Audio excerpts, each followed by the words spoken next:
Next up, we have Mr. Jorge LACAYO.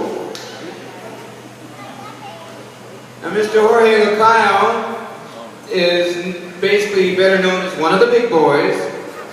He has 6 years with Muni, and he's been in cable cars for 3 years. He's single. Under children, he says none that I know of, so we won't go there. We might have to repeat Why did that. he choose to become a cable car gripman? He is a San Francisco native, born and raised.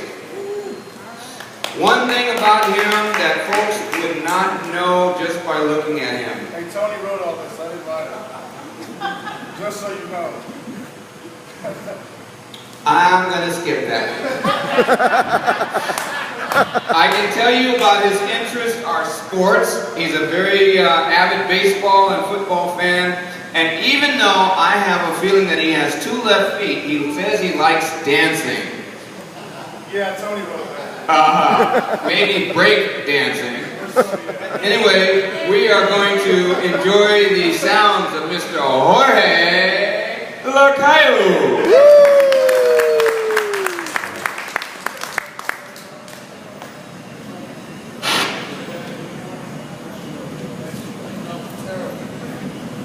Take your time, boy.